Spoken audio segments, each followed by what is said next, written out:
गुरु ब्रह्मा गुरुर्विष्णु गुरुर्देव महेश्वर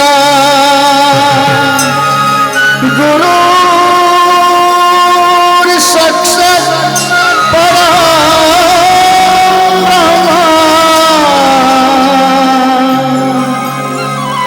तस्मै श्री गुरवे नमः तस्मै श्री गुरवे नमः तस्मै श्री गुरवे नमः तस्मै श्री गुरवे नमो नमः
বুজিছো সকলো মই তোমাৰ মনৰ বেদনা কিন্তু কি কৰিব পাৰো আজি মই সৃষ্টি ৰমিয়া ভৰা একমাত্ৰ ৰসপূৰ্ণা তুমি তোমাৰ এই সংকট কালত নাই মোৰ বাহুত শকতি যাৰ ফলত ৰক্ষা পোৱা তুমি সৃষ্টি কৰ্মই মাথো সৃষ্টিহে কৰিব পাৰো প্ৰভুৰ কৃপাত তেন্তে প্ৰভু কিদৰে ৰক্ষা পাওঁ এই সংকটৰ পৰা ধৰিত্ৰী বিপদৰ ত্ৰাণকৰ্তা প্ৰভু ফুলপানী তোমাৰ এই সংকট কালত নিশ্চয় প্ৰভু সুলপানীয়ে তোমাক কৰিব সহায়। তেন্তে সেয়ে হওক প্ৰভু।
ধৰিত্ৰী প্ৰভু ধৰিত্ৰী সকলো মই পাৰিছোঁ বুজিব, কিন্তু ধৰিত্ৰী প্ৰভু চক্ৰপাণিৰ ইচ্ছাৰ অবিহনে ময়ো নিৰূপায়।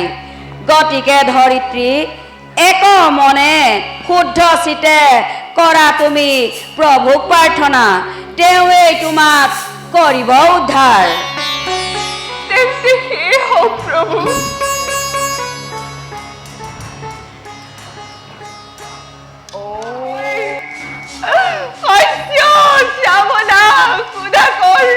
পৰিপূৰ্ণা নিৰীহ ধৰিত্ৰী অসহায় দুঃখৱতী আৰু পূৰ্ণ অৱস্থা। প্ৰভু, সঁচাই যদি ধৰিত্ৰীৰ এনেকুৱা অৱস্থা, কোন হতে কোন প্ৰাণে সহিছা নীৰৱে? হে প্ৰভু, জীৱৰ তাৰণ কৰ্তা পালন কৰ্তা আপুনি নিজে, সৰ্জন কৰ্তা ব্ৰহ্মাদেৱ আছে সাক্ষাৎ, আৰু সংসাৰ কৰ্তা প্ৰভু সুলপানী, তিনিও মিলি ধৰিত্ৰীৰে সংকটৰ পৰা উদ্ধাৰ কৰা প্ৰভু, এই মোৰ প্ৰাৰ্থনা। আৰু শুনক প্ৰভু, অত্যাচাৰীৰ অত্যাচাৰ, সুখকৰ সুখদত শেষ হৈছে সুখ ভোগ, প্ৰাণ হৈছে ডুব জেউতি সুখৰ আকৰ, প্ৰাণ হৈছে ধৰ্ম কৰ্ম নিৰীহ প্ৰজাৰ। হে প্ৰভু, তুমি পিতা, তুমি মাতা, তুমি এগৰাকী। মাগিছো পবিত্ৰ চিত্ৰে দিয়া মোক উদ্ধাৰৰ সমুচিত পথ। দূৰ কৰিব আমাৰ দুৰ্জন খবৰ, কৰা পৰিত্ৰাণ, কৰা দয়া মেদিনীৰ সমূহ প্ৰজাৰ। তুমি বিনে নাই মোৰ উদ্ধাৰৰ পথ। লক্ষ্মীপতি লক্ষ্মীপতি কোৱা কোৱা বলয়েশ্বৰ, অবিনাশী অক্ষয় অবিৰাম ভাৰসাম্য সেই শকতিৰ, ক্ষুদ্ৰ হওক বৰ হওক এনে বিভ্ৰাটতে হ'ব পাৰে প্ৰলয়ৰ এক তাণ্ডৱ সূচনা। যিমানেই গুৰুতৰ হওক সৃষ্টিৰ নিয়ম, যিমানেই কঠোৰ হওক স্ৰষ্টাৰ বিধান, ত্ৰিশূলীৰ এটি পলকতে হৈ যাব পাৰে এক অখণ্ড প্ৰলয়। জানো পলয়েশ্বৰ, যেতিয়াই অধৰ্মৰ উদ্বোধয় হয়, ধৰ্মৰ প্ৰলয় আহি পৰে, সেই সময়তে যুগে যুগে অজ্ঞান অৱতাৰ লৈ শিষ্যক ৰক্ষা কৰি ধৰ্ম প্ৰতিষ্ঠা কৰি আহিছোঁ। এইবাৰ মই পৃথিৱীত এনে এক অভূতপূৰ্ব ৰূপ দিম, যাতে পৃথিৱীৰ ভৱিষ্যত এক মহাবোধত পৰিণত হয়। কিন্তু তাৰ আগতে মই মায়াক আহ্বান কৰি মোৰ উদ্দেশ্য প্ৰকট কৰিব লাগিব। মায়া, মায়া, মায়া।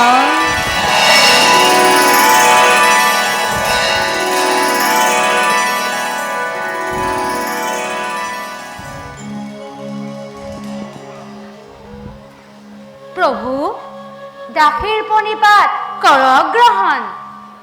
মায়া, প্ৰভু, কিবা হেতু কৰিলে আহ্বান, কি কাৰ্য কৰিম সাধন। মায়া, যেতিয়াই জগতত ধৰ্মৰ গ্লানি আহি পৰে, পুনৰ ধৰ্ম সংস্থাপনৰ হেতু অৱতাৰ কৰিবলগীয়া হয়। বৰ্তমান এনে অত্যাচাৰ বিবিচাৰ বাঢ়িছে যে মৰ্ত্যলোকত ধৰিত্ৰী দেৱী স্থিৰেৰে থাকিব নোৱাৰি সঘনে কঁপি উঠিছে। এনে সন্ধিক্ষণত ধৰ্ম প্ৰতিষ্ঠাৰ হেতু মই পুনৰ অৱতাৰ হ'বই লাগিব।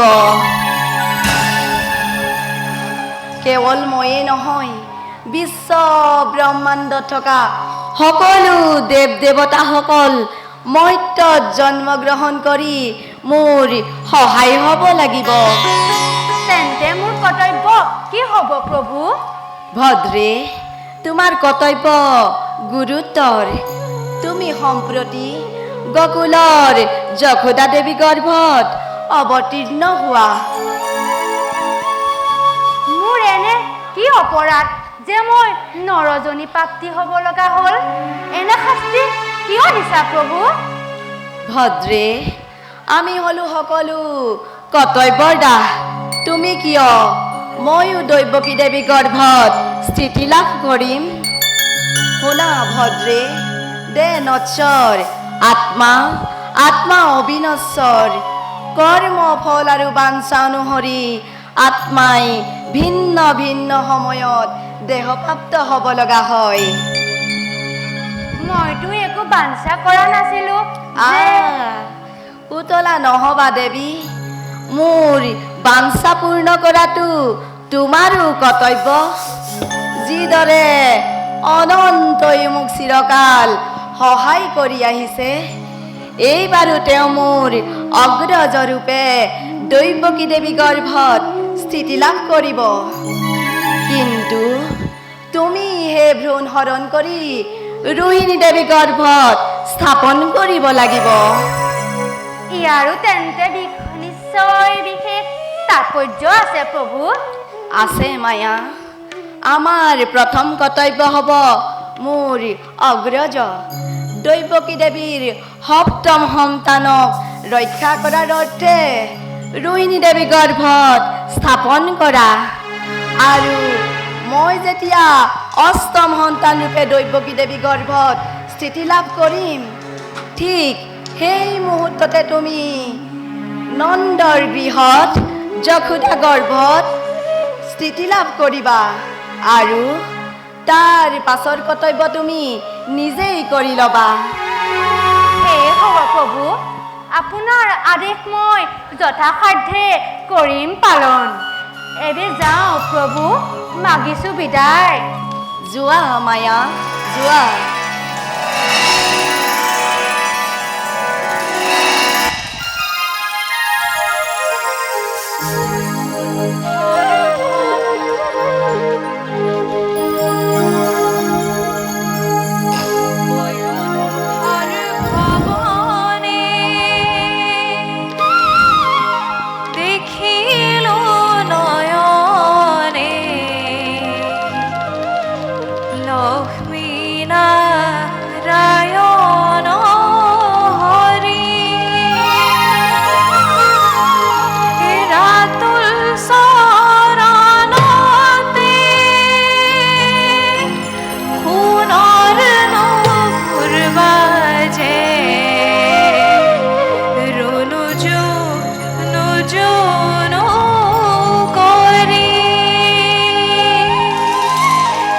বৈকুণ্ঠৰ ভৱনে লক্ষ্মী নাৰায়ণ হৰি ৰাতুল চৰণতে পুনৰ নুপুৰ বাজে ৰুণু জুনু জুনু কৰি ৰুণু জুনু জুনু কৰি নাৰায়ণ নাৰায়ণ নাৰায়ণ পৰম কৃপা বলে বলিয়ান হৈ কৌটি কৌটি জন্মৰ পুণ্যৰ ফলত হে মোৰ প্ৰিয় আকাংক্ষিতজন সৃষ্টিকৰ্তা ব্ৰহ্মা পালনকৰ্তা বিষ্ণু সংহাৰকৰ্তা ৰুদ্ৰ তিনিওকে একেলগে কৰিলো দৰ্শন আহা মহাপুণ্য লভিলো এইবাৰ তিনিওৱে মোৰ প্ৰণিপাত কৰিব গ্ৰহণ আহা আহা মোৰ ভক্ত শিৰোমণি ভগতি প্ৰেমৰ বলে জুৰুৱা হৃদয় দেৱৰ্ষি প্ৰভু সম্প্ৰতি সৃষ্টিৰ কল্যাণৰ হেতু কোনোৱে গুৰুত্ব কৰ্তব্যত তোমালোক সকলোৰে হ'ব প্ৰয়োজন নাৰায়ণ নাৰায়ণ গুৰুত্বৰ কৰ্তব্য প্ৰভু আমাৰো কি হ'ব প্ৰয়োজন নাৰায়ণ নাৰায়ণ অ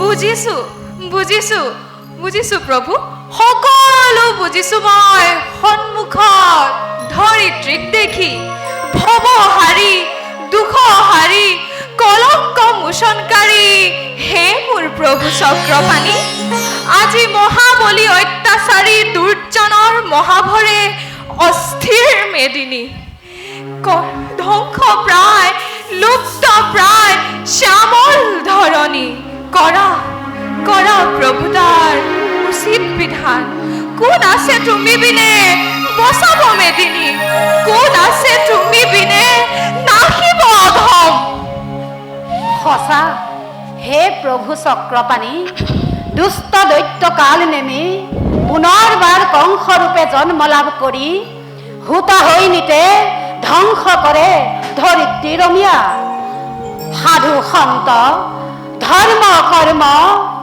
কাম মুখ্য যাগ যজ্ঞ নাম শ্ৰৱণ কীৰ্তন সমূলঞ্চে বিধ্বস্ত কৰি কৰে প্ৰজানাশ কুৰমতী অসুৰৰ ৰাজ পালনত দিনে দিনে ৰক্তপাতৰ প্ৰলয় ঘটিছে এইদৰে ৰলে কিছুদিন সৃষ্টি নাশ হ'ব এদিন সেই হেতু হে প্ৰভু কৰা কৰা তুমি ইয়াৰ উচিত বিধান শুনা ব্ৰহ্মা শুনা ত্ৰিপুৰাৰী কাণ পাতি শুনা হেৰা ধৰিত্ৰী গোসানী দুষ্টক দমন শান্ত পালন শৰণাৰ্থীয়াতুৰক ৰক্ষাৰ কাৰণে যুগে যুগে হৈ আছে মোৰেই অৱতাৰ অকল দানৱেই নহয় চতুবৰ্ণ দুষ্টকেই কৰিম সংহাৰ উজ্জ্বলাব মোৰ ভক্ত হবে ধৰণীত নাম ধৰ্ম কৰিম প্ৰচাৰ মহাসাধু অদিতি কাশ্যপে বসুদেৱ দৈৱকী ৰূপত পূৰ্ণবাৰ জন্মিছে ধৰাত দৈৱ যুগে পাপ বন্দীহাল মই তাতে পূৰ্ণ কৃষ্ণ হম অৱতাৰ গকুলৰ অন্তৰ্গত মথুৰাৰ অন্তৰ্গত গকুল ধামত তোমালোক দেৱগণ হবা গোপ গোপী যুগমায়া উপজীৱ নন্দৰ ঘৰত বসুদেৱে মোৰ হাতে আনিব সলাই মূৰ্তিময় হৈ তুমি কৰিবা চালনা অনন্ত নিজে গৈ হব শংকৰখন আৰু শিৱংকে মিত্ৰৰূপে ক্ষতিয়কো অৱশেষে কৰিব সংহাৰ নাৰদেও চিৰবাঞ্ছা লভিব নিশ্চয় হব মোৰ পৰোক্ষ সহায় যোৱা যোৱা এবে সকলোটি সৃষ্টি ৰমিয়া ভৰা একমাত্ৰ ৰসপূৰ্ণা ধৰিত্ৰী দেবী জিলিকিলক মোৰ ধৰণী চিৰকাল বৰ্তিৰক শান্তিৰ অবিয়া জয় লক্ষ্মীপতি নারায়ণ জয় লক্ষ্মীপতি নারায়ণ জয় লক্ষ্মীপতি নারায়ণ यदा यदा हि धर्मस्य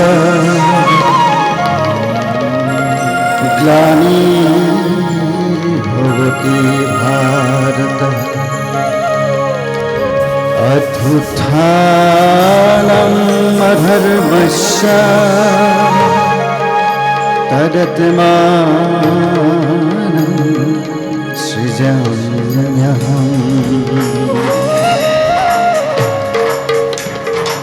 परित्राणाय साधुना विनाशाय दुष्कृता धर्म संस्थापनार्थाय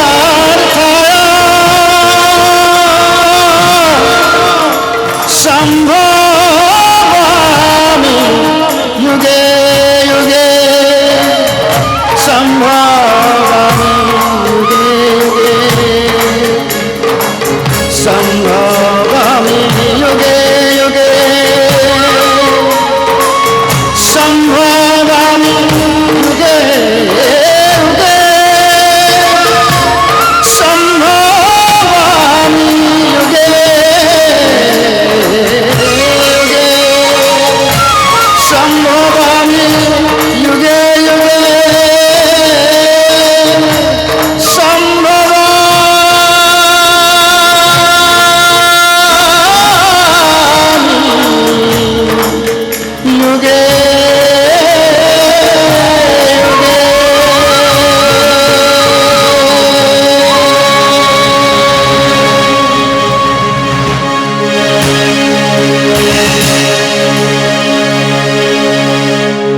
অনন্ত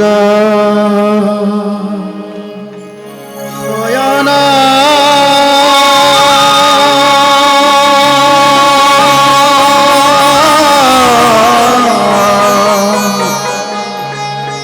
তেজি নারায়ণ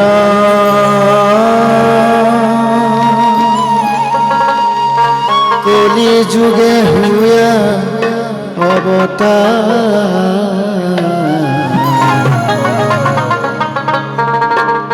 কলি যুগে হুয়া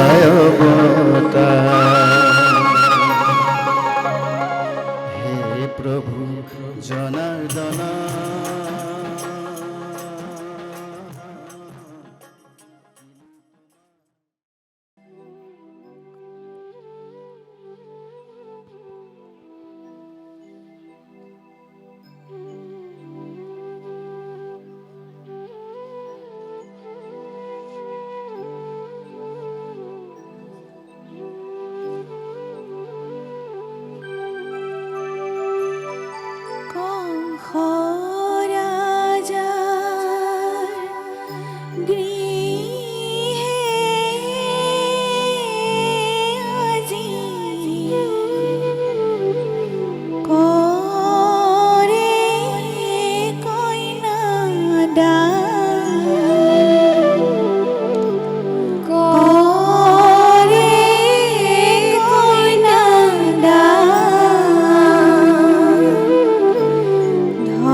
কালকেতু যুবরাজ আজি মোর অতি আনন্দর দিন স্নেহর ভগ্নি তৈপকে শুভ পরিণত হল সমাপ্রণ বসন্ত বসুদেৱৰ দৰে যজ্ঞবান বৰৰ হাতত মোৰ স্নেহৰ ভক্তি কৰ্পণ কৰিবলৈ পাই সঁচাই কালকেতু আজি মন মোৰ অতিকে প্ৰফুল্লিত যুবৰাজ বাসুদেৱে দৈব্যকীৰ বাবে উপযুক্ত বৰে সেয়ে মইও আজি লভিছো আনন্দ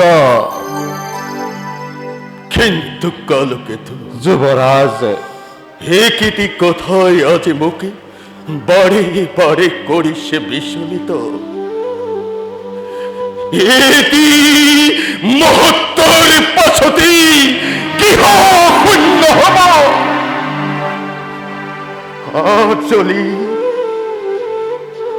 আচলি তয়াৰা মোৰ হব নীলগৰ কোন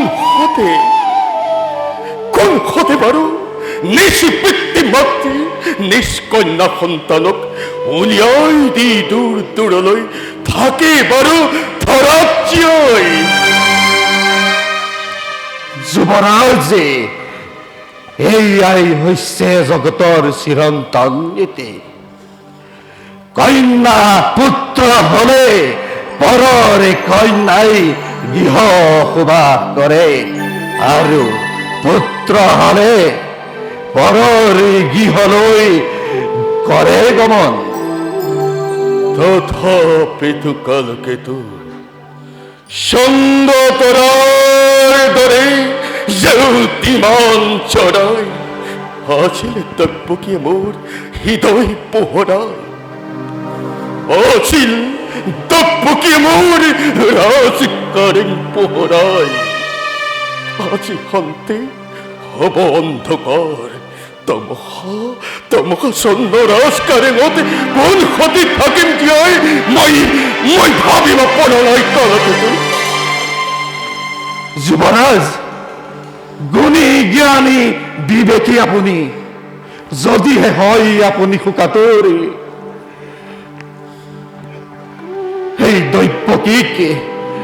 সেই দৈব্যকীক কোনে বাৰু কৰিব সান্তনা তথাপিতো কালকেতু যুবৰাজ ভোজনী নামানে মোৰ অবুজ পৰাণে দৈব্যকীতে বন মোৰ নয়নৰ মণি দৈব্যকীতে মোৰ প্ৰাণ নয়নৰ মণি দৈব্যকী দিন মোৰ অতুল অধৈৰ্য সম্পত্তি যুবৰাজ দুৰ্বল নহব আপুনি মনত পেলাওক সেই অতীতৰ কথা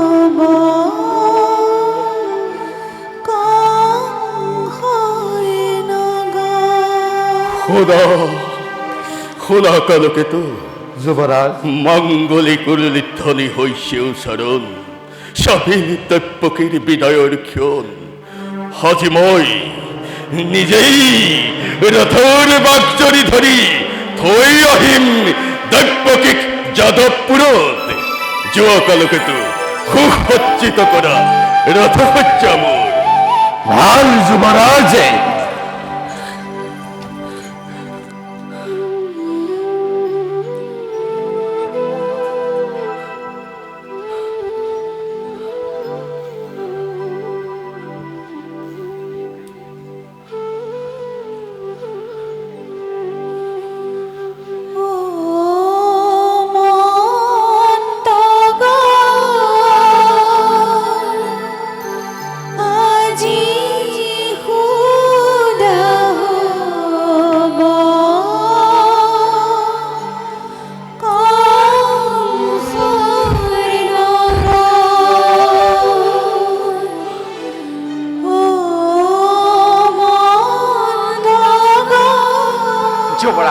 বহুদিন।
দাদা পকি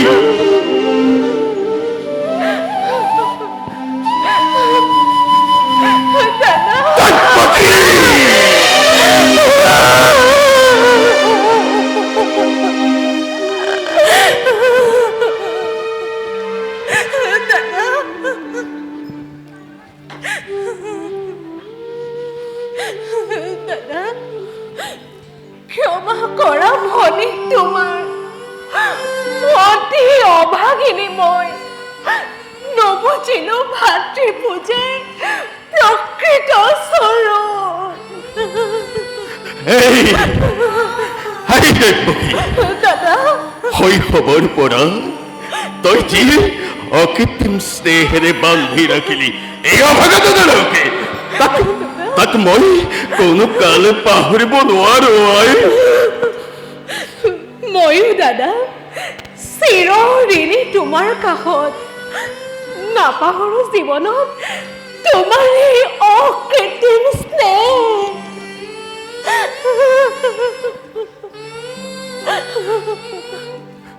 দাদা বহুদিন যুবৰাজ অজলি তনয়া মোৰ ভাল বেয়া তই নাজানে একোকে ক্ষমাই ভূষণ জানি সৰ্বদুখ কৰিবা মৰিখন প্ৰফুল্ল চিত্ৰে ৰাখিবা সদায়। যুবৰাজ আদেশৰ নকৰ লংঘন। আদেশ নহয় বহুদিন তোমাৰ প্ৰতি মোৰ এটি অনুৰোধ। তই কি দাদা প্ৰতি ব্ৰহ্মা প্ৰতি বিষ্ণু প্ৰতি বিনয় প্ৰতি তিৰুতাৰ দেৱতাৰো দেৱতা দেৱতাৰ দৰে জ্ঞান কৰিবি সদায় যাচিবি মৰম প্ৰীতি শ্ৰদ্ধা ভক্তি জনাবি বিশেষ। আৰু মই যদি তোক কেতিয়াবা কৰিছিলো লহ ব্যৱহাৰ এদিনাই বেলাত সকলো পাহৰি পেলাবি আই সকলো পাহৰি পেলাবি। দাদা তোমাৰ আদেশ মই পালিম সততে অতি ভাগ্যৱতী মই তোমাৰ দৰে জ্যেষ্ঠ ভাতৃ জগতত কেইজনে পায়।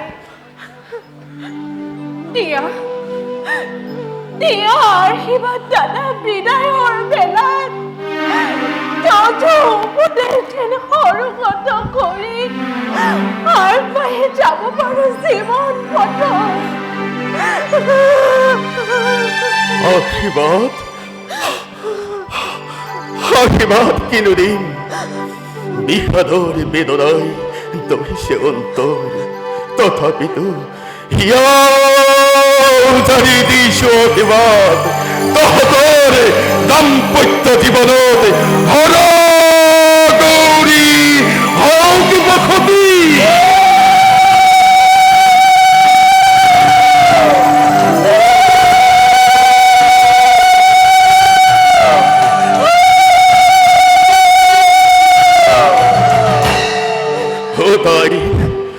কথা বসুদে, আজি মই নিজেই ৰথৰ বাগজনি ধৰি থৈ আহিম দুয়োকে যাদৱপুৰত। বোলা পুৰণাৰীগণ পুনৰ মংগল কৰিলে ধ্বনিয়ে বসুদেৱ তব্যকে জনোৱা শেষ সম্ভাষণ।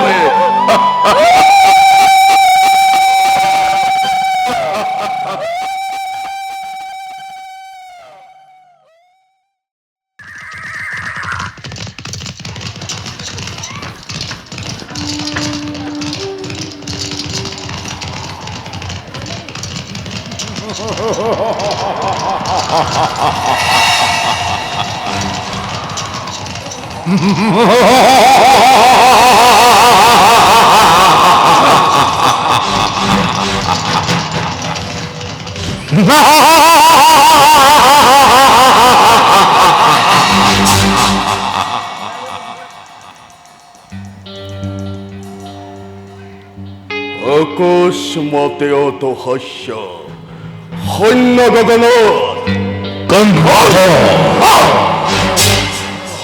কংস মোকেই উদ্দেশ্য কৰিছে অত হাস্য সৈন্য মাৰ্গত। কংস যি ভগ্নীৰ বিবাহ পাতি তই আনন্দত আপোন পাহৰা হেৰ মূৰ্খ কংস। হে ভগ্নী দেৱকীৰ গৰ্ভজাত অষ্টম সন্তানে সংহাৰ কৰিব তোক অৱলীলাক্ৰমে, সংহাৰ কৰিব তোক অৱলীলাক্ৰমে, সংহাৰ কৰিব তোক অৱলীলাক্ৰমে।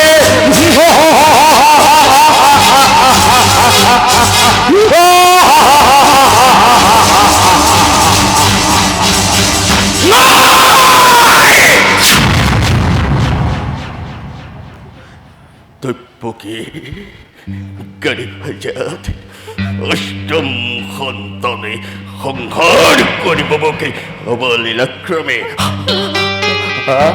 দৈব্যকে গৰ্ভজাত অষ্টম সন্তানে সংহাৰ কৰিব নাই। মিছা মিছা মিছা।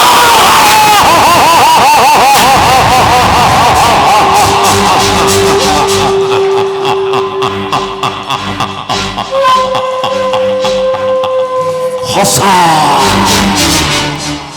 অতি সঁচা। মনত পেলা কংস, মনত পেলা সেই ধৈৰ্য্যতিৰ অভিশাপ, মনত পেলা অতীতৰ সেই ধৈৰ্য্যতিৰ অভিশাপ, মনত পেলা সেই ধৈৰ্য্যতিৰ অভিশাপ।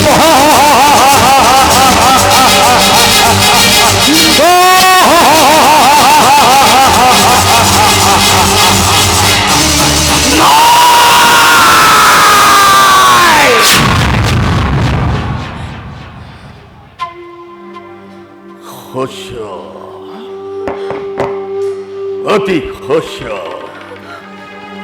মনতে পৰিছে মোৰ সেই ধৈৰ্য্যতিৰ অভিশাপ। আনন্দতে অতি মই আপোন পাহৰা হৈ পাহৰিছিলো নিজৰ ভূত ভৱিষ্যত। সাৱধান কৰি দিছে অকষি বনিয়ে, হৰাই দিছে আজি কৰ্তব্য কংসৰে। কালকেতু কালকেতু আছে আছে মাৰিবা দেখি কেজনী বেগেৰে তব দেখি নকৰো আনন্দ মাত্ৰ পদা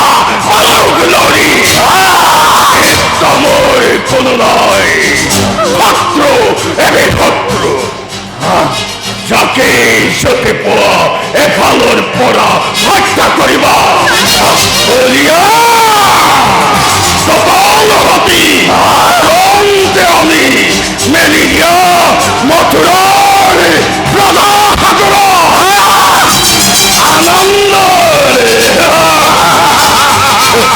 আনন্দৰ অস্ত্ৰভাৱকেৰে ধ্বংসৰে জমুহা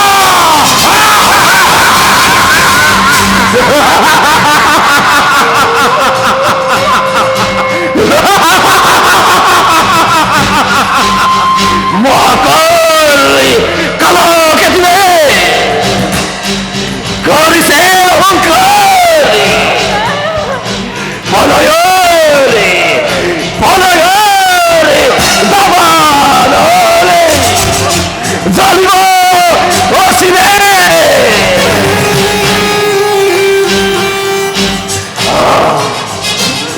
মৃত দেহৰে ভাৰতে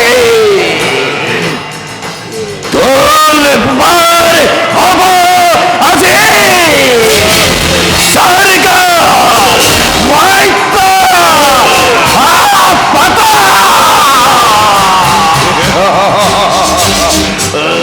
শান্তিপূৰ্ণ মথুৰাতে হিলা বৃষ্টি অগ্নি বৰ্ষণে ৰক্ত প্লাৱনে ৰক্ষিত ৰক্ষিত ৰক্ষিত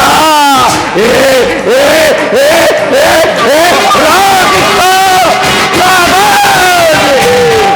ৰক্ষিত প্লাৱনে ৰক্ষিত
বহুদেৱ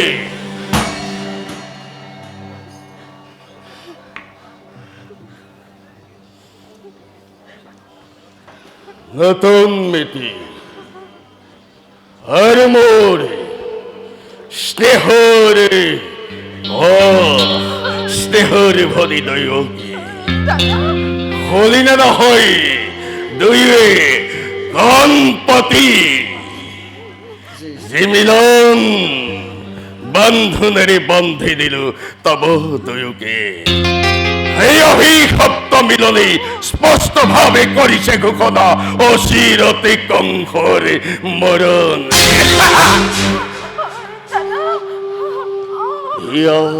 ভৰা সেৱাত যি কৰিলে প্ৰদান তাৰে আজি যোগ্য প্ৰতিদান অচিৰতে কংসৰে মৰণ কি কৰিবা বহুদেৱ অমৃতত গেৰালিতে ভয়া শিৱাজিকময় কৰিলে প্ৰদান তাৰে আজি যোগ্য প্ৰতিদান অচিৰতে কংসৰ মৰণ কিন্তু কংসৰে মৰণ জানো ইমান সহজ কংসৰে মরণ জানো ইমান সাহস কংসরে মরণ জানো ইমান সাহস কংসরে মরণ জানো ইমান স্নেহ মমতা আছিল ইজ্জত মানে সকলো বিপদ যেন মই এই মুহূৰ্ততে সমন্ধৰ নাক মই দিলো দলিয়াই অধিকাৰতে সত্যকে কৰি শিৰাতে মুক্ত হ'ব খোজা আজি সংসাৰ মৃত্যু দুৱাৰে সমেদে ৰক্ষা কৰি শিৰাকে ললাই হাজোহা বিখাতে মৃত্যুৰ বাবে শান্ত হ যুবৰাজ, শান্ত হওয়া। মানৱ দৈব্যহীন যুবৰাজ আৰু দৈৱক দম্ভালিৰে অতিক্ৰম কৰিব খোজাটো বাতুলতাহে মাথো। যুবৰাজ, অন্য হাতে ভগ্নী হত্যা মহাপাপ।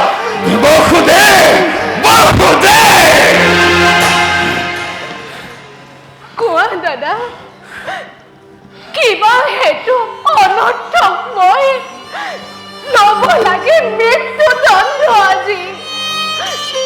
কিবা হেতু মথুৰাৰে নিৰীহ প্ৰজাই শাস্তি পাই বিনা অপৰাধে ৰজা হৈ ৰাক্ষস মূৰ্তিৰে মানৱ নামত কিয় কলংক আনিছা দাদা? কিয় দাদা, কিয়? নাই তোর কোন অপরাধ অপরাধী নহেতু মথুরার প্রজা যত মানে অপরাধেই নিবোধ কংসরে নেকি কুয়া বকুলে। যুবরাজ, কোনে জানে কোনে কৰে কিবা অপৰাধ? কবলৈ কিবা আছে মোৰ? কোনে জানো শুনিবা সঁচাই? ৰজা তুমি, সৰ্বশক্তিমান, সকলো কৰিব পাৰা ইচ্ছাতে তোমাৰ। সঁচা হওক মিছা হওক ন্যায় বা অন্যায় সবাৰে বিধান হয় ইচ্ছাতে তোমাৰ। এই গৰ্বতে গৰ্বিত আদি তোমাৰ শিৰে সীমান বিলংঘিছে। হত্যা কৰি ভগ্নীক নিজৰ মৰণকো তুমি ৰুধিব খুজিছা? নালাগে কৰিব বখুনে, তোমাৰ কথাই সঁচা। ৰজাময় সৰ্বশক্তিমান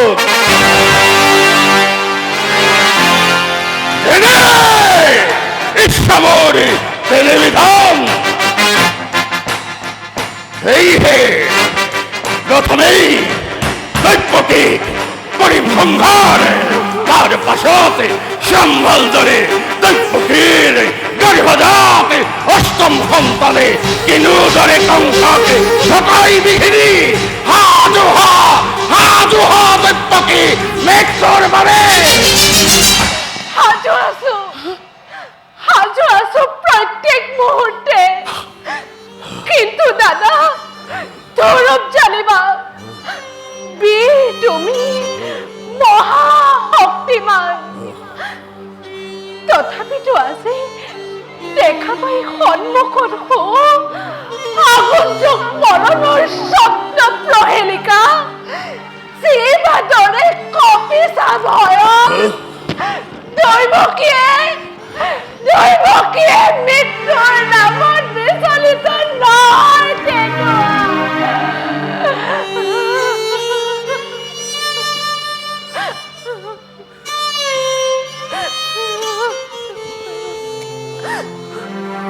যদি মৃত্যু মোৰ স্বামীৰ আগত। দৈৱকী, তুমি হেন মহাবীৰ জ্যেষ্ঠৰ হাতত দেৱতাৰ দান বুলি তাক মই হাৰি কৰিম।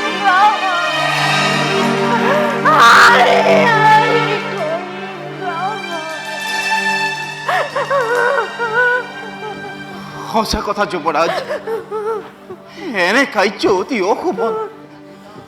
নাৰী হত্যা, ভগ্নী হত্যাৰে কলংকৰ কালিমা সানি ক্ষত্ৰিয় ৰখি যুৱৰাজ, বিনা প্ৰয়োজনে তুমি ৰঞ্জিত কৰিবা। যুৱৰাজ, এনে কাম কৰা যদি ইচ্ছাটো তোমাৰ, যুগে যুগে জগতৰ বীৰৰ সমাজে তোমাকেই শত মুখে কৰিব গঞ্জনা। যুৱৰাজ, নলব তোমাৰ নাম ঘৃণাতে লাজতে।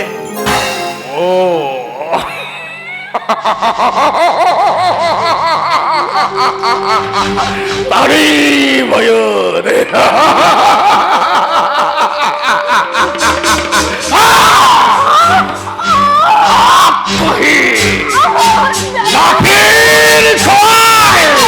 মূর্খ পঙ্কয় জগতে বীর বলি দিবা পরিচয় বঢ়িয়া বঢ়িয়া যুক্তি মিত্র মরিহিতাকাঙ্ক্ষী তুমি বহুদে।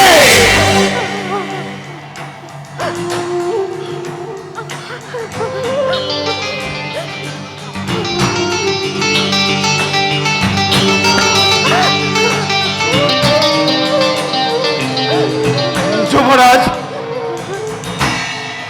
তাৰো আছে এক সহজ উপায়।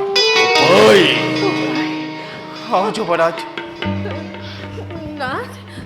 তাৰো আছে এক সহজ উপায়। যুৱৰাজ, দৈৱকীও জীয়াই থাকিব আৰু তোমাৰো একোকে অনিষ্ট নহয়। কৰজোৰে মই কৰিছো মিনতি, দিয়া মোক দৈৱকীৰ প্ৰাণ ভিক্ষা দাও। দৈৱকী পান্মনে কংসৰে মৰণ, দৈৱকীৰ জীৱনে হৈছে কংসৰে মৰণ। বহুদে দৈৱকী বন্ধন অসম্ভৱ। তাৰ পৰিৱৰ্তে যুৱৰাজ,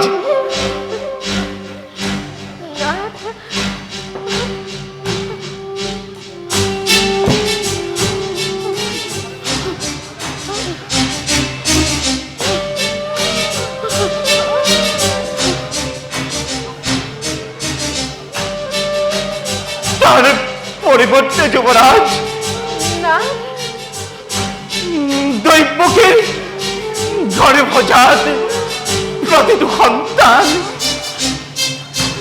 যি মুহূৰ্ততে ভূমিষ্ঠ হ'ব। তাৰ পাছতেই এজন কৰি আনি দিম তোমাৰ হাতত।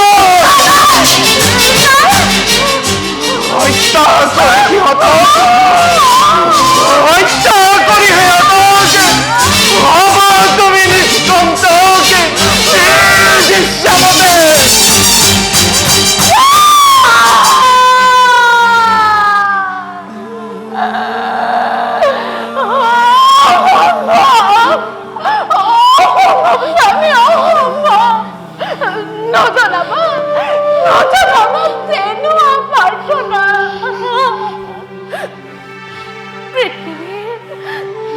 পৃথিৱীৰ নতুন অতিথি সৰকতে মহিষু সৰল নিষ্পাপ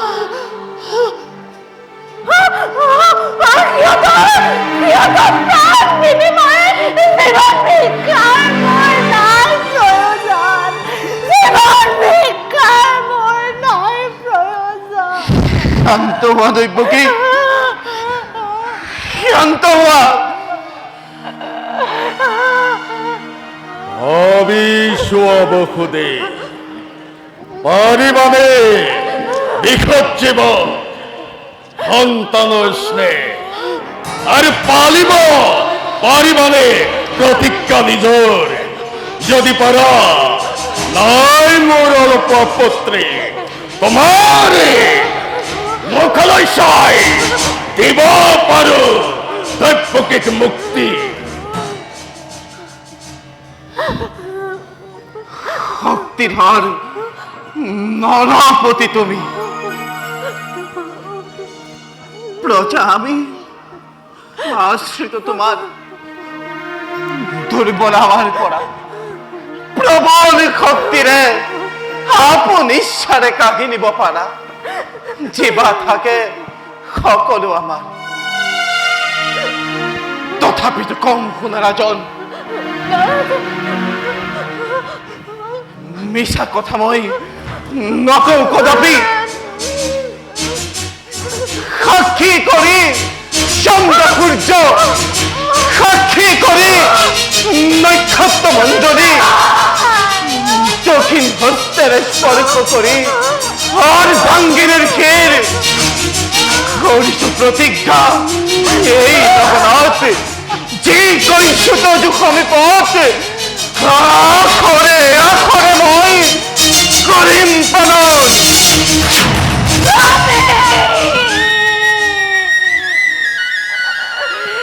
তুমি কি করিলা স্বামী? কি করিলা এনে ভীষণ প্রতিজ্ঞা? কি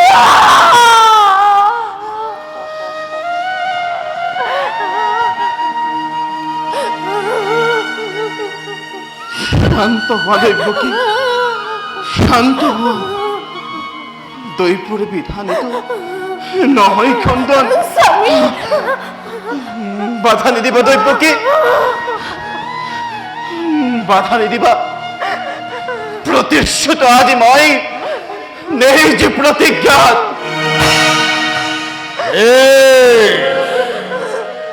আজিৰ পৰতন্তে দুয়োজনে চাবলৈ স্থিৰ নেত্ৰে নিজ পুত্ৰৰ চিহ্নকে নিজকেই কৰাবলৈ প্ৰস্তুত।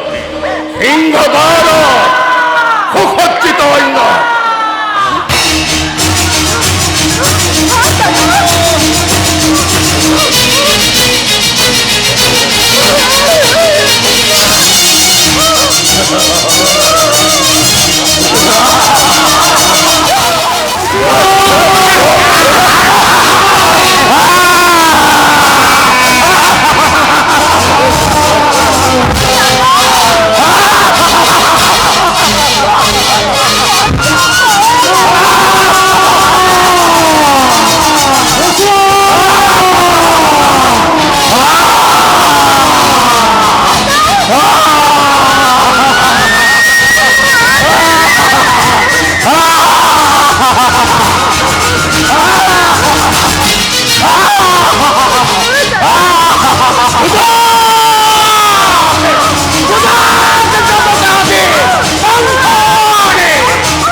যুৱৰাজে নৃত্য কীৰ্তি বন্ধ হল কিয়?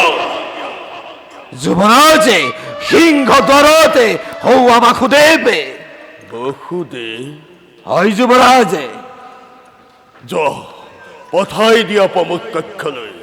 ভাল যুৱৰাজে বাসুদেৱ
কালকেতু যুৱৰাজে সন্তান সহ বসুদেৱে অসময়ত যে মই ভাবিবলৈ কোনো পাৰ পোৱা নাই কালকেতু।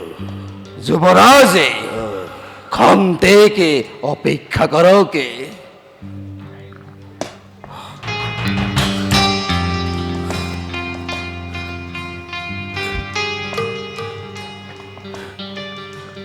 যোৱা যোৱা কালকেতু যুৱৰাজে অনতি পলমে মাতি অনা বসুদেৱকে।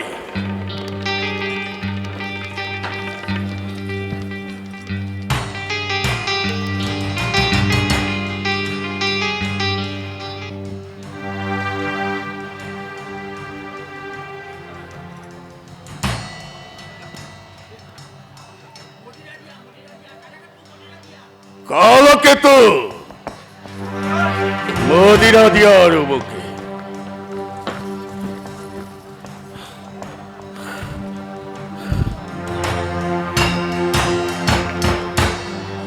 লওকে লওক যুৱৰাজে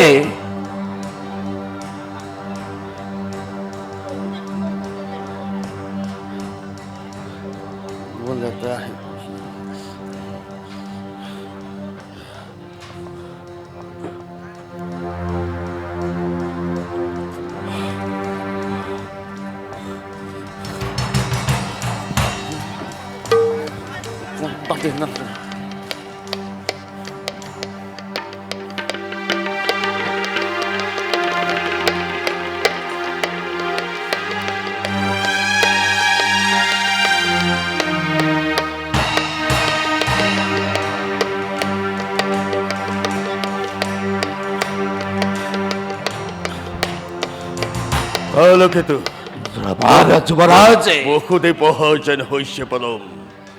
যোৱা ক্ষমা কৰিব যুৱৰাজে সেয়া বসুদেৱ নহয়। মই ভাবিছিল কিন্তু বসুদেৱ বুলি সিংহ দ্বাৰতে খন্তেকে অপেক্ষা কৰকে সৌ দূৰ দূৰত দেখিছো মই বসুদেৱকে সিংহ দ্বাৰৰ ফালে গতি কৰিছে।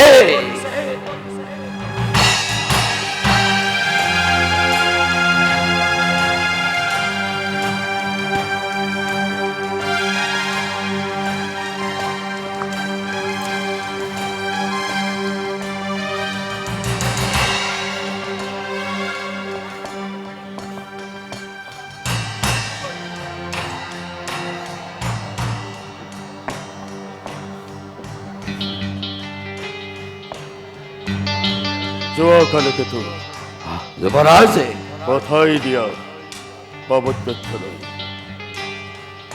যুৱৰাজে ক্ষমা কৰিব আৰু অলক্ষণ অপেক্ষা কৰক।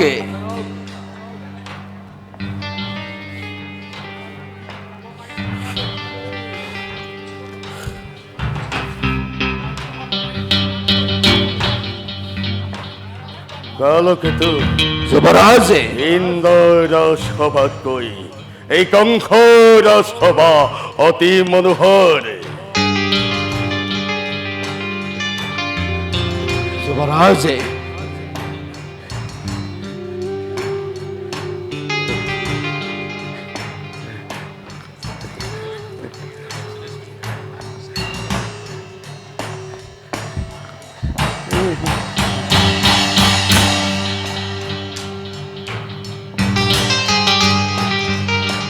যুৱৰাজে হওয়া সিংহজৰত বসুদেৱে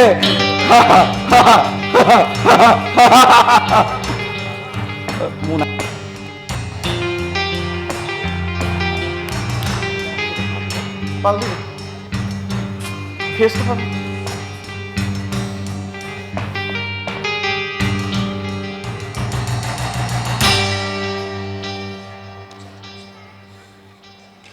যুবরাজ যুবরাজ অসুদে সন্তান আনিছা। হ্যাঁ যুবরাজ পূর্বর প্রতিজ্ঞা রক্ষা করে লৈ আহিছো দৈবকীর গর্ভজাত অষ্টম দৈবকীর গর্ভজাত অষ্টম সন্তান। দৈবকীর গর্ভজাত অষ্টম সন্তান। দৈবকীর গর্ভজাত অষ্টম। যুবরাজ প্রথম যুবরাজ দৈবকীর গর্ভজাত প্রথম সন্তান। প্রথম সন্তান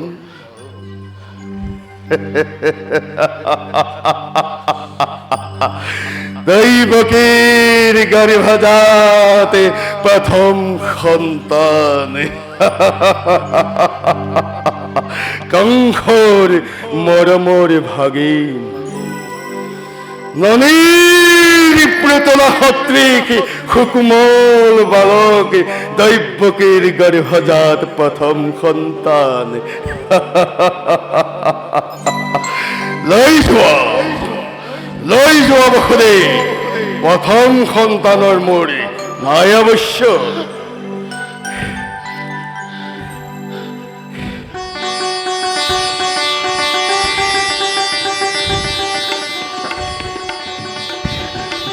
যুবৰাজ এ মই সপোন দেখিছো নেকি যুবৰাজ? সপোন নহয় এই বাস্তৱ। যুবৰাজ বাহি বিয়াৰ দিনা আপনি কৰা অপমান আজি এই মুহূৰ্তত বিস্মৃতিৰ অথল গহ্বৰত বিলীন হৈ গল যুবৰাজ। মই আহো যুবৰাজ। দৈবকী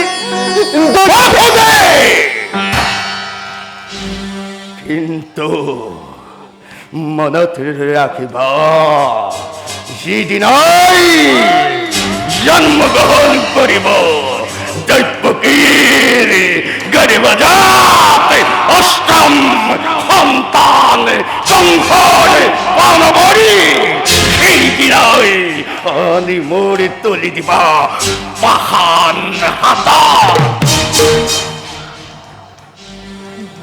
ভাল যুবৰাজ।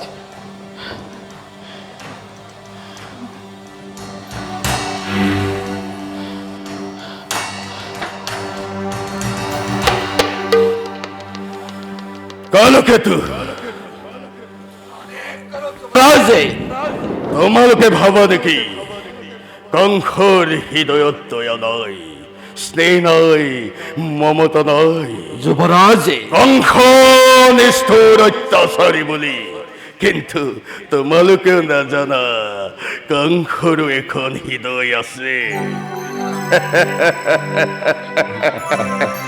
সেইবাবেই দৈৱকীৰ গৰ্ভজাত প্ৰথম সন্তানক মই নিবিড়ভাৱে দিলো মুক্তি।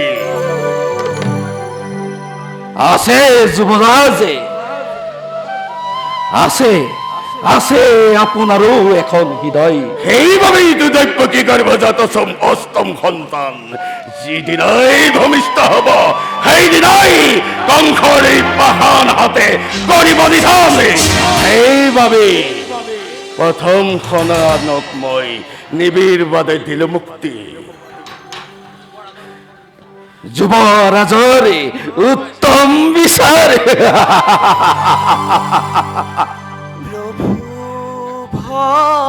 ভগৱন্ত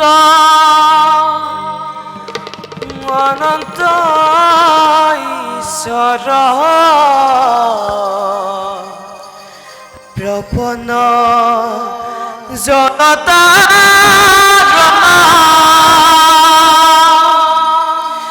তুমি প্ৰিয়তম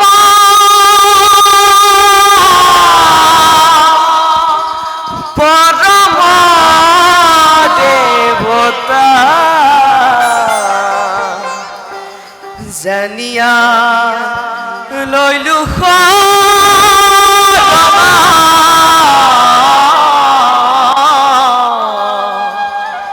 জানিয়া লৈলো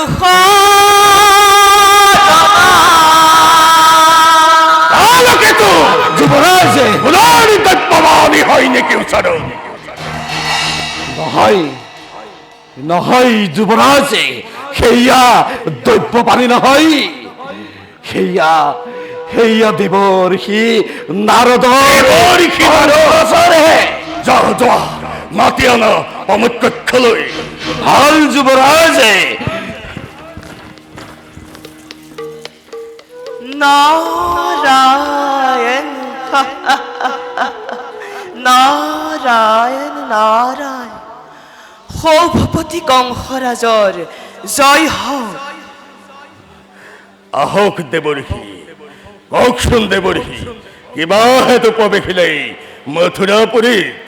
ৰাজন, পিতৃসৱে বসুদেৱক দেখিলো পথত। ৰাজন, মুক্তি দিলা নেকি নামাৰী সন্তান?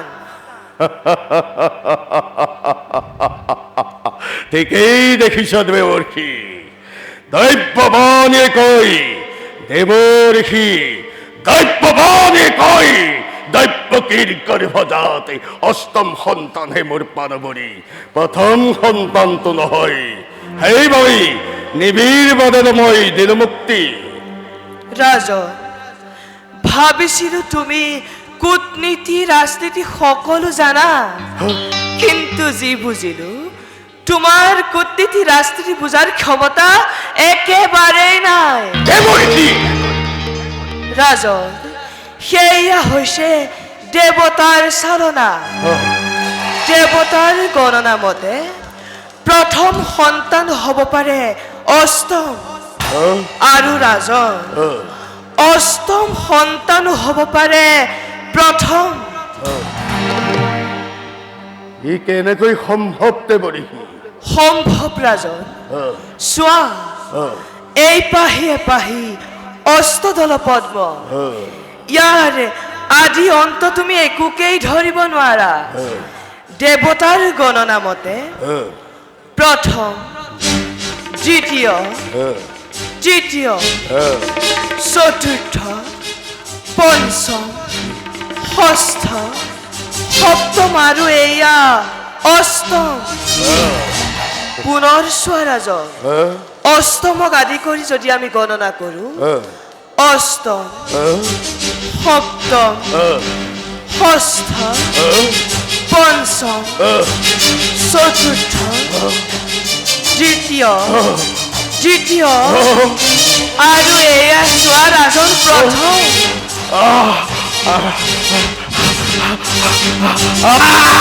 এতিয়াহে বুজিব পাৰিছো দেৱৰ্ষি, আপুনি মোৰ পৰম হিতাকাংক্ষী। ৰাজন অকল সিমানেই নহয় তুমি যে দেখিছা যত যাদৱ বংশ নন্দ আদি গোৱাল সকলোৱেই আনিব ধ্বংস আৰু শুনা তোমাৰ পিতা উগ্ৰসেন নহয় হিতাকাংক্ষী সেইবাবে পিতাৰ পৰা কাহিলৈ ৰাজ সিংহাসন বিদ্ৰোহী প্ৰজাক তুমি কৰা নিজেই শাসন দেৱঋষি ধ্বংস নহয় তাৰ পুৰুষ যাদৱ বংশকে ধ্বংস কৰিব নিধনে ৰাজন অকল সিমানেই নহয় দৈৱকীক আদি কৰি দেখিছা যত মানে দেৱতাৰ নাৰী তুমি হে একমাত্ৰ কালিনী ৰাক্ষস কংস বধিব তোমাক মুৰাৰী কৃষ্ণই ৰাজন লোৱা এই অষ্টদল পদ্ম নিজেই গণনা কৰি চোৱা এবাৰ মাত্ৰ মনত ৰাখিবা তুমি ৰাজন মনত ৰাখিবা তুমি প্ৰথমেই অষ্টম কিম্বা অষ্টমেই প্ৰথম দ্বিতীয় তৃতীয় তুমি কি ৰূপে বুজিবা ৰাজন প্ৰথমেই অষ্টম কিম্বা অষ্টমেই প্ৰথম দ্বিতীয় তৃতীয় তুমি কি ৰূপে বুজিবা ৰাজন প্ৰথমেই অষ্টম কিম্বা অষ্টমেই প্ৰথম দ্বিতীয় তৃতীয় তুমি কি ৰূপে বুজিবা নাৰায়ণ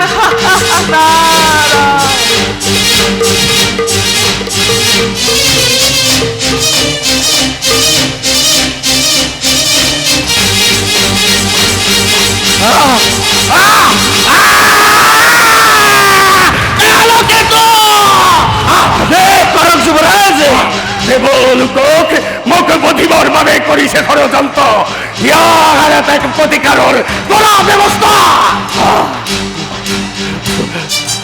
যুৱৰাজে আদেশ কৰে যদি যুৱৰাজে সেই যাদৱসকলৰ এই গাঁৱতে জয় লগাই সিহঁতৰ কুঞ্জ কুটিৰ খেতি শীতলে শস্য চামোলা সকলো জ্বলি উঠকে সিহঁতৰ চকুৰ আগতে পুত্ৰ কন্যা দাগ ধকে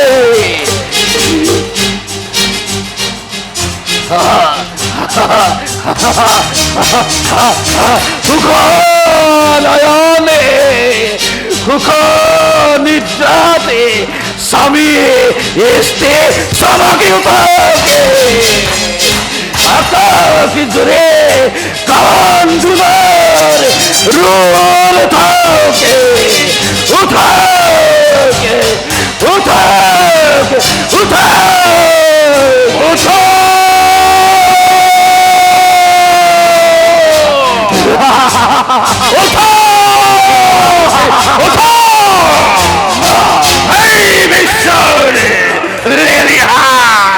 অগ্নিশিখার পোহরত মর্যাদা প্রতিষ্ঠা রক্ত পিপাহাত্ত জনপদ্ম চিত্ত হয়ে নৃত্য করাতে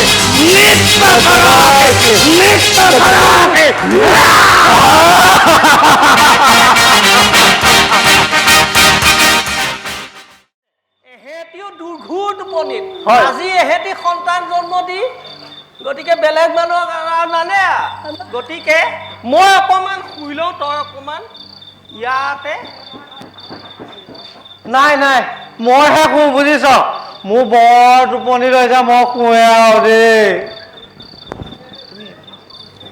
এইটো শুলে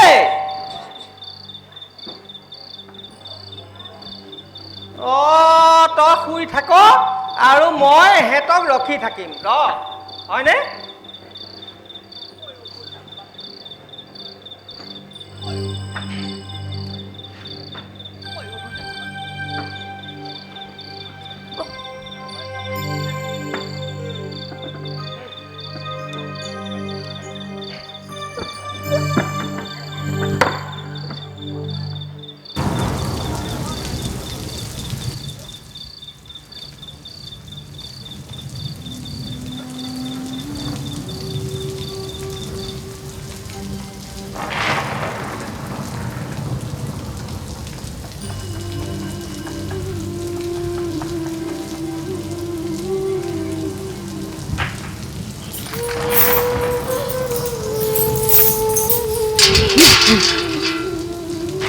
কিবা হেতু আপোনা আপুনি হাতৰ শিকলি পৰিল খুলকি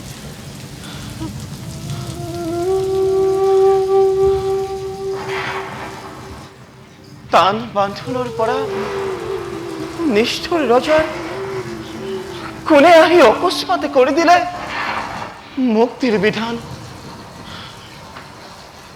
অলৌকিক অলৌকিক সকলো ঘটনা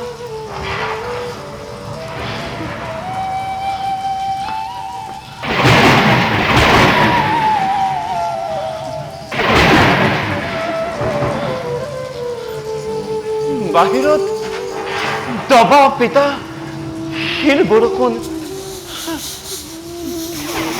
প্ৰকৃতিৰ যেন ভীষণ দুৰ্যোগ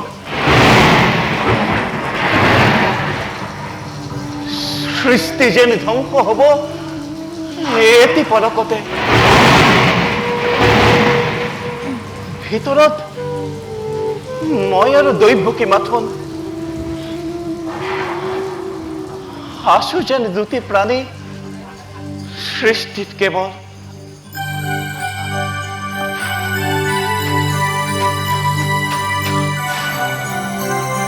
অন্ধকাৰ কাৰাগাৰিত এও যেন হলেবে দেবৰ মন্দিৰ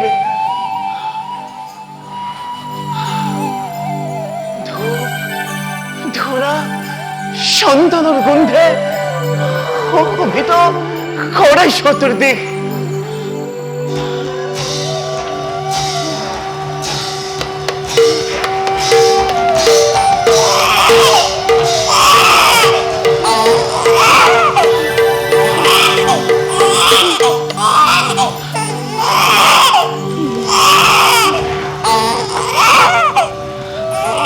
দৈবকী দৈবকী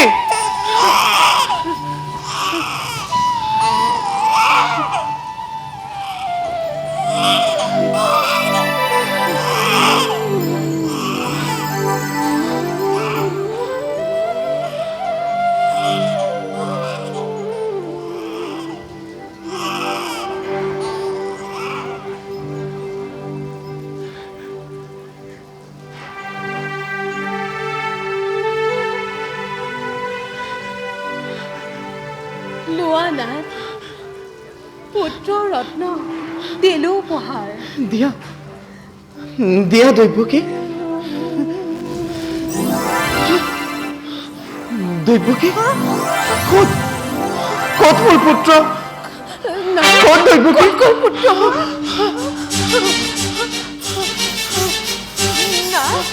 দৈবকী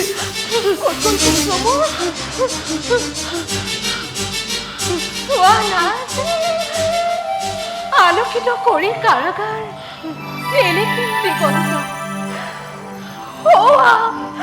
নাথ মোৰ পুত্ৰ ৰত্ন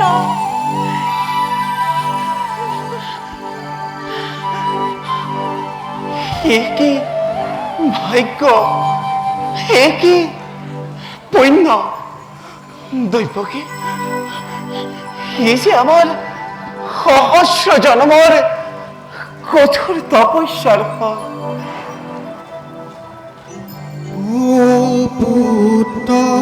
পুত্ররূপে দৈবকীত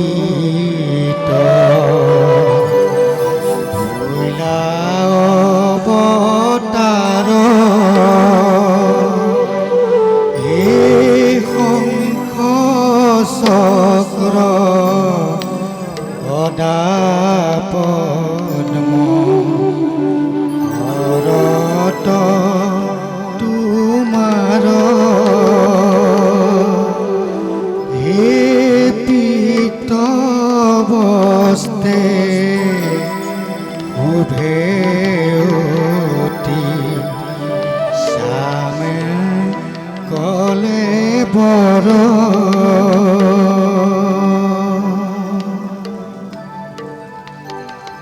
হে চিৰসুন্দৰ হে চিৰবাঞ্ছিত বিশ্বৰ সকল জ্যোতি যত মানে সৌন্দৰ্য সৃষ্টিৰ সকলোকে সমাবেশ কৰি ভুবন মোহন ৰূপ দেখুৱাই তোমাৰ বহুদেৱ দৈৱকীৰ সহস্ৰ জনম মুহূৰ্ততে কৰি ৰাখাৰ্থ হে প্ৰভু তুমি হেন বিশ্বজনকৰ হবলৈ উপযুক্ত জনক জননী কিবা শক্তি কিবা সামৰ্থ্য আছে আমাৰ ক্ষুদ্ৰ আমি অতি ক্ষুদ্ৰ হে বিৰাট হে কল্যাণময় নিজ গুণে তুষ্ট হৈ বৰশী কৰোণা ধাৰা ধাৰাসাৰে আজি মেলি দিছা নিজ হাতে তুমি সৌভাগ্যৰ দুৱাৰ আমাৰ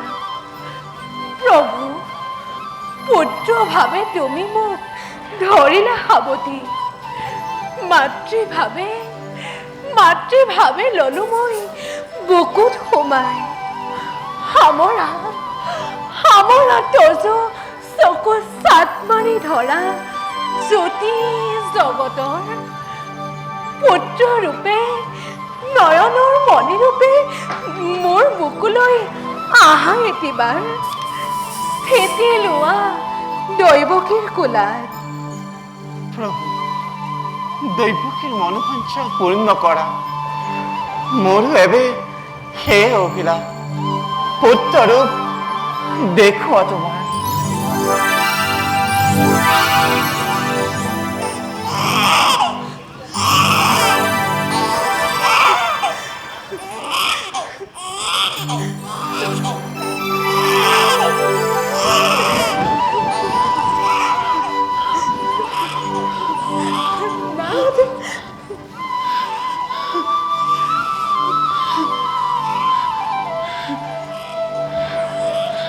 বুকুৰ মানিক মোৰ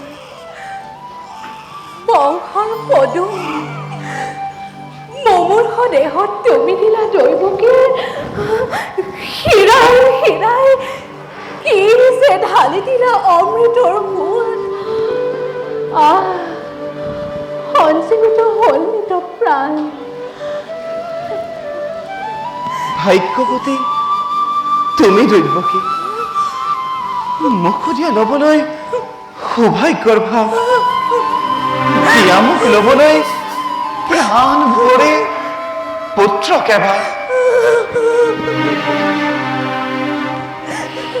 কি দৈৱকী চকুৰে টুকিছে দেখোন কিবা হেতু আনন্দত বিষাদৰ ৰেখা গুচোৱা দৈৱকী ৰিহাৰ আচল কান্দা নাচ তুমিও লগতে কান্দি কান্দি সকলোৰে মজিয়া ভৰোৱা ভাবা সেই ৰাক্ষস মুহূৰ্ত সন্ধিৰ পাছতে আহি হ'ব উপস্থিত মাতৃ মোৰ মহাকাল সাক্ষাৎ সময় বাছা কেলৈনো জন্ম ললি দৈৱকীৰ গৰ্ভত নাথ আমাৰ পাপৰ ফল দেৱতাৰ হাও লাগি চলি যায় আজি সোণৰ সংসাৰ বাছা নাহিলে কেলৈনো দীৰ্ঘজীৱী হয় বাছা তোক বনোৱাই থওঁ কোনদিনে উপায় কি দৈৱকী উপায় কি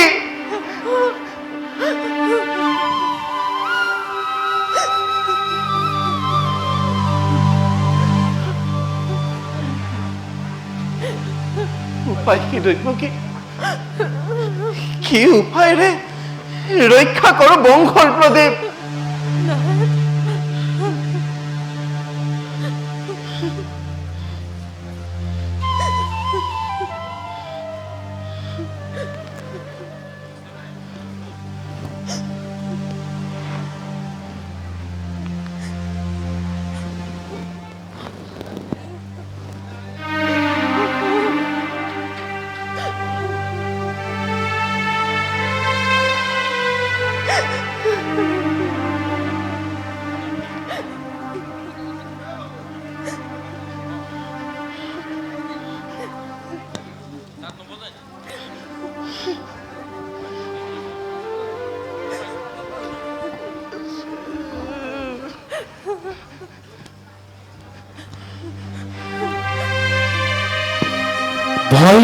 ভয় নাই বসুদেৱ জন্মিছে মৃত্যুঞ্জয়ী অমৰ সত্তা যোৱা বসুদেৱ কুলে লৈ পুত্ৰক তোমাৰ বাট লোৱা বকুলৰ দেখি খোলা আছে সকলো দুৱাৰ চোৱা বসুদেৱ খোলা আছে সকলো দুৱাৰ গকুলত নন্দৰ গৃহে জন্মিছে যুগময়া পুত্ৰক লৈ ততনকে যাত্ৰা কৰা গকুলৰ আনাগৈ তুমি পুত্ৰক হলা যোৱা বসুদেৱ আনাগৈ তুমি পুত্ৰক হলা শুনিলা দৈব্যকী পুনৰবাৰ দৈব্যবাণী শুনিলা দৈব্যকী দুষ্ট আছে আমাৰ বিধাতা পুৰুষ কি কৰিব পাৰে কংস দুৰাচাৰে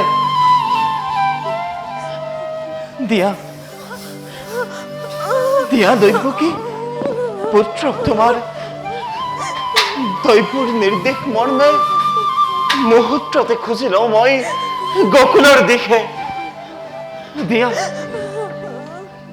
দৈব্যকী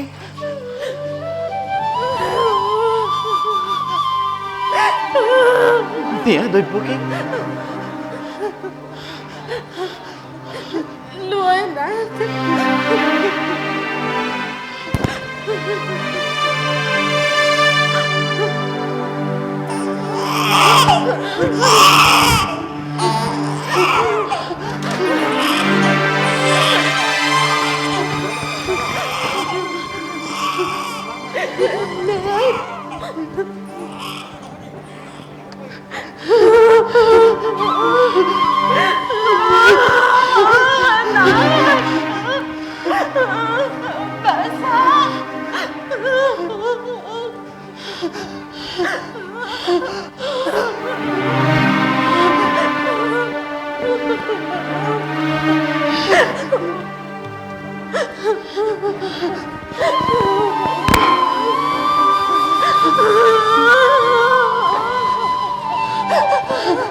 চনু ৰাজে ইয়াৰে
যুবরাজে হো অশোকে দৈব্যকীর কুলাতে দীপলিপ কন্যা সন্তান পুত্রই হোক বা কন্যাই হোক, এই কংসর পানবরী দৈব্যকীর গাড়ি ভজা অষ্টম সন্তান। দে দে দৈব্যকী সন্তান দে, দে দৈব্যকী সন্তান দে। নিদিওঁ দাদা। এটিকৈ চতি অজান শিশুক ৰাক্ষসৰ নিচিনাকৈ ডিঙি চেপি হত্যা কৰিলা। মই অলপো বাধা দিয়া নাছিলো। মাতৃ হৈ চতি পুত্ৰ মৃত্যুৰ মুখলৈ তোমাৰ হাতত আগবঢ়াই দিছিলো। কিন্তু দাদা, আজি এই ছোৱালীটিৰ জীৱন আচল পাতি ভিক্ষা মাগিছে। তাইৰ পৰানো তোমাৰ কি ভয়? দিয়া দাদা, মোক বিমুখ নকৰিবা। সুন্দৰ অভিনয়।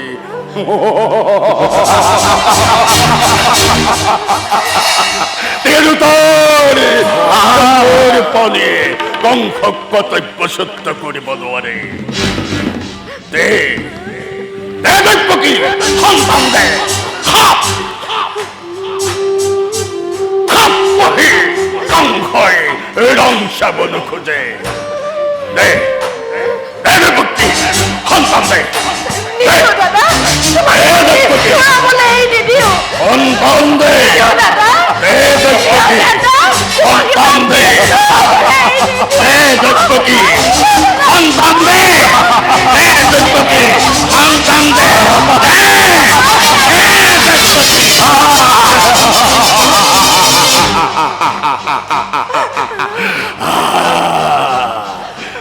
পৃথিবী মনুষ্য খড়গরে দেবতা আর খাদ্য আছে এই কন্যা সন্তানটি কংসৰ হাতৰ পৰা ৰক্ষা কৰিব।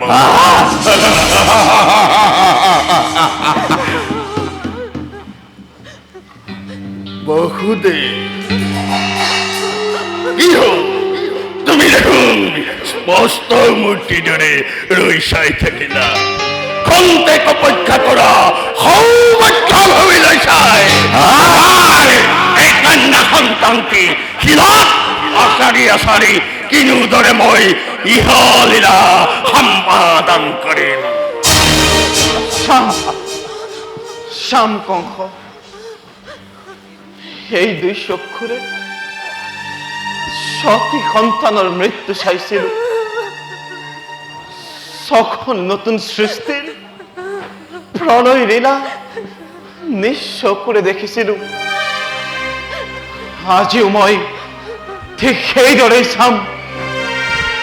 কংস, বসুদেৱ আজিও প্ৰস্তুত। বেশ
কিন্তু আজি কংসৰ বুকুত কালকেতু